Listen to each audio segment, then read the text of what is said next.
Hello everyone, my name is Cecilia Shamim Saidi and I'm a psychotherapist. I do practice under Vintage Health Wellness Center in Blantyre, Malawi. I'd have loved to present this live to you, but I can't because I just had a baby who has turned a month today. Nonetheless, I'm so delighted to being able to interact with you through this presentation. I'm going to be talking about wellness for productivity. You can agree with me that we do spend not less than 8 hours of our day in our productive places. Whether one is an executive or an entrepreneur, a productive place may mean differently. It may be an office setup or informal various sites that a person does interact with people for their productivity. Either way, I want us to pay attention to this fact that in a 12-month period, in those are productive places, 1 out of 5 people does experience mental illness. Why am I mentioning this? I want this to bring out insightfulness out of us because we get in the tendency of thinking that when a person turns up at work in the morning, then that person is well. But just like an iceberg, we're only seeing the tip. Unless we are so careful to observe and note differences in that person, in how they're behaving other than the norm, it is difficult for us to know when that person is struggling. So we don't become kind to one another in a formal setting because we feel we're here to work and that's what we all have to focus on. But there is so much that does affect a person's mental and emotional well-being in the workplace. So mental health deals with the ability of a person to think clear and make decisions. So that's the thought process. Whilst emotional health is how a person expresses their emotions and makes meaningful relationships with others.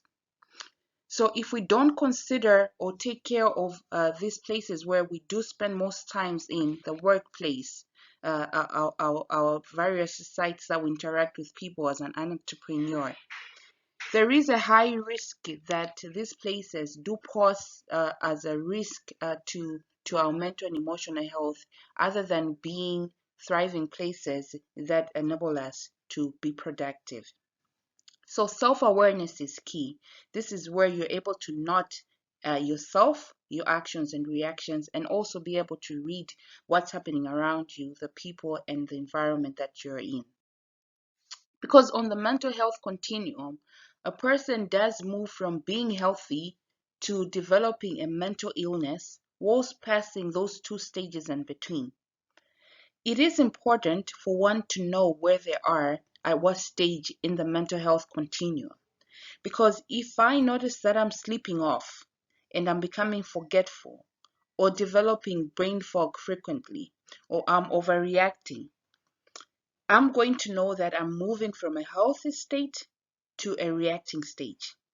At that point, I'll be able to seek help externally or to initiate self-help initiatives, to initiate self-help activities that would help me go back to being healthy, thereby reducing the barriers to enabling me thrive mentally or emotionally.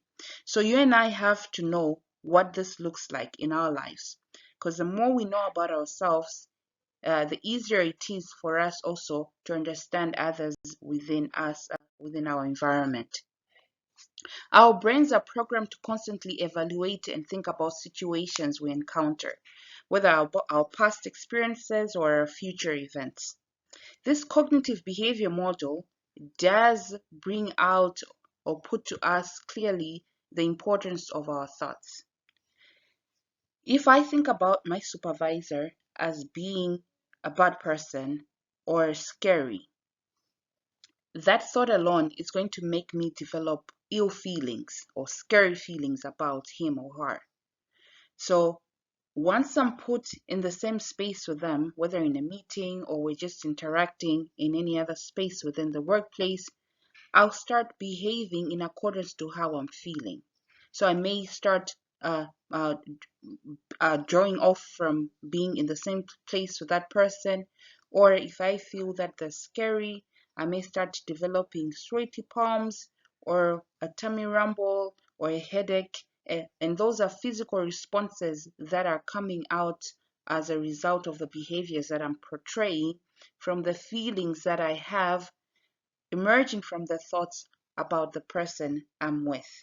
So thoughts would lead to me developing feelings, and the feelings will make me behave in a certain way in accordance to that, to the feelings, and consequently my body is going to react physically. So we have to note the importance of thoughts in this pattern, and that's where we can interrupt the whole cycle and enable us to thrive. So there are risk factors to our mental and emotional health.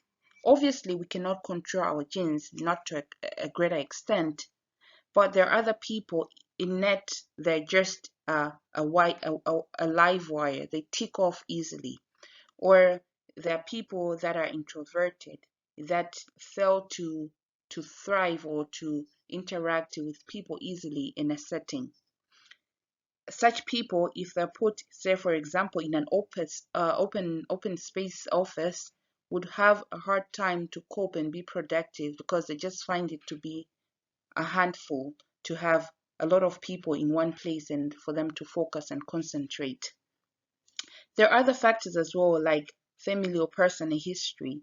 If I have been raised in a family where people suffered from mental illnesses as a child, it's likely that in my adulthood I'm going to develop illnesses as well, or I'm going to struggle with mental conditions. Trauma from death or accidents or anything of that sort also is a risk factor to somebody thriving mentally or emotionally.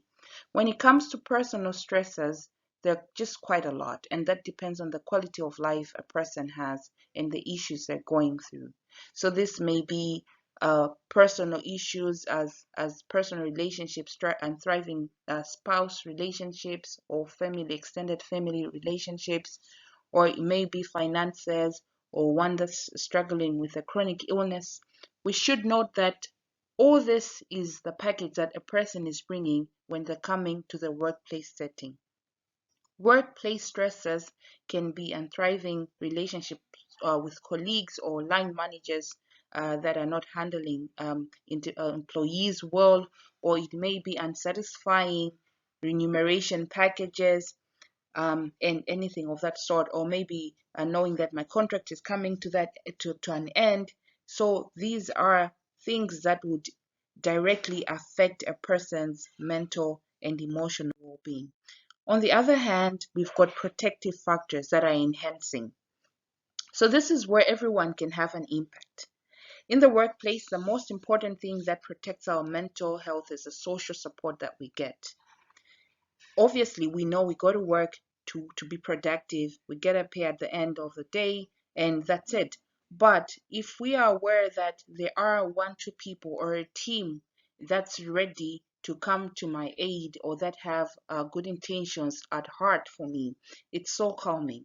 It helps one to be stable mentally and emotionally, and thereby this enables them to thrive.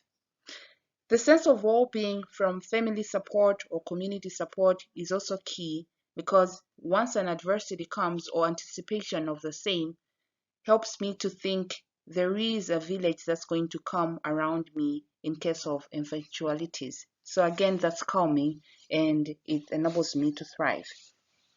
The other important part that is a protecting factor to our mental health is our personal resilience. So I always say one's resilience, a person's resilience, uh, is mostly largely comes from how much I have faced in terms of adversities. If I haven't had a hard life, obviously you wouldn't want to put yourself and think about what would I do if this happens, if an adversity hits me. But if I've experienced it and multiple encounters with challenging times, it helps me to strengthen the strand of my resilience and thereby be able to cope with challenging times that may come ahead of me. So, does wellness or mental or emotional health affect the workplace? Obviously, yes. One's productivity is on the line if one is unwell mentally. So you find somebody slipping off the graph, a high performer, but unable to complete simple tasks and giving out excuses. If you are aware of such pointers, you would know that there is something that a person is struggling with and thereby reach out to them. Absenteeism is again another impact where one feels that they just have to be in their space at home. For example, if they're depressed, one doesn't feel, doesn't have the energy to get out of bed or to get out of the home, and that's really going to affect one's productivity. What I would be worried mostly about is presenteeism, because when one is absent, we surely know they're not here. But if a person comes to work and they're physically there, but they're not, the mind is constantly wandering off, they just can't complete a task or be productive. But the fact that we play a blind eye to that, we feel if a person is sitting on their desk, then all is well. So we also have to note of this, that a person may be physically in the space with us, but then mentally they're not okay and hence cannot be productive. So how can we manage mental health at work? Supporting people for them to have good health is key. So this can be done by ensuring a good fit between the job and the person, the job and the person doing the job. So knowing the abilities and the skills that people have, and if they're able to complete the tasks that they've been given, or even overall the the role that they're given to play in the organization or in the institute. It also means that we have to prepare people well for the work that they do. Uh, Sometimes we get in the tendency of, or line managers get in the tendency of just throwing people in the deep end. These are the targets, you're expected to do this, but that doesn't come along with support. So reducing the individual risk factors by creating a culture of high expectation that comes along with support is key. So when we do reduce the risk, it consequently does help in promoting recovery for those people that are already affected, that are suffering from mental and emotional health conditions. Because if we are able to identify and respond early at that point on the continuum, at the reacting stage, a person would ably go back to a healthy state. So there are the 4 R's, the framework that helps us to enhance mental health in the workplace. The first thing is that we should be able to recognize signs and symptoms of depression. So unless you are aware of what depression is, you would be able to note if a person is behaving out of the norm. And when we do that, reaching out and asking how we can support is key. There are emotional and mental health wellness packages that provide different services to employees to aid when they're suffering from mental health illnesses. And this is key in implementing our interventions in the workplace, because if we pay a blind eye to that, we should be assured that we're going to get half or less than what the person can be productive at. Again, we have to respond by providing effective early intervention. So I've already touched on this to say, if we catch the problem early at a reactive stage on the continuum, it's easy for a person to go back to healthy and not progress to developing an illness. Once we know that a person is struggling, referring to appropriate support is key. So this can be informal support, enabling thriving support that a person can get from colleagues in the workplace or family or the community, of course with their consent if you are to share about the issue to others. It can also mean refer to formal support, a person getting therapy and and counseling from a professional for them to recover well. Once the person has gotten support, we should not leave it at that point. You should enable the person to get back and connect with their normal environment so that they feel that they were in a glitch and they're out and are able to work and coordinate with everyone else in the setting. So I mentioned having a conversation with a coworker if you see that they're struggling. This has to be done carefully because you don't want the person to feel like you want to take advantage of that situation. So for a person to open up, obviously a place, a conducive place for the conversation to happen should be key, because should be considered, because you don't want to ask a person, how are you feeling? Or I've noticed you're struggling when you're in the presence of other people in the place. They're not going to open up. So the time that you have a conversation, the place is key. And bringing out at an early stage of a conversation to say, I would like you to share only that which you feel safe to share with me, helps a person know that you're not taking advantage of the situation. And if they're able, they'll tell you more and you'll be able to intervene accordingly.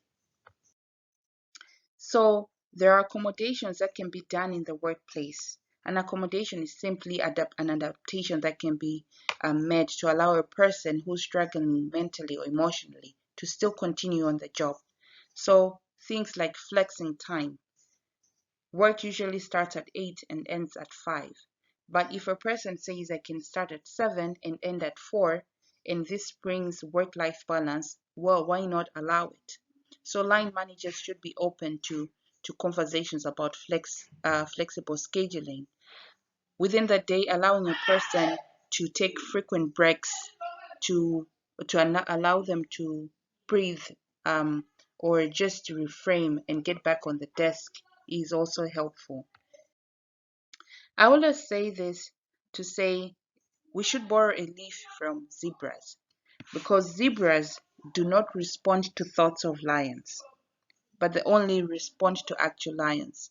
So they're there in the jungle and they know that there are lions, but they're not constantly running and thinking we're going to be eaten.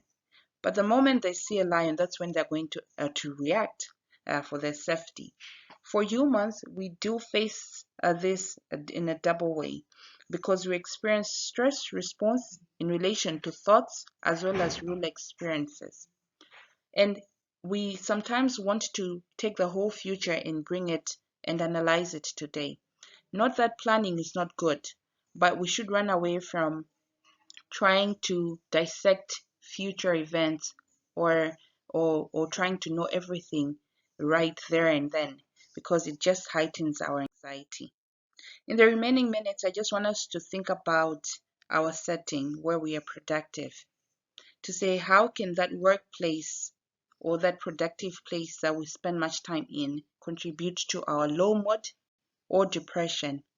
And on the other hand, how can the same place help us to recover from depression or others that we do share the same space? Thank you so much for allowing me to interact with you and share this. I wish you well with the rest of the sessions and be productive, but don't forget to enhance self-care. This has been Cecilia Shamim Saidi. Thank you so much and good luck with the rest of the day.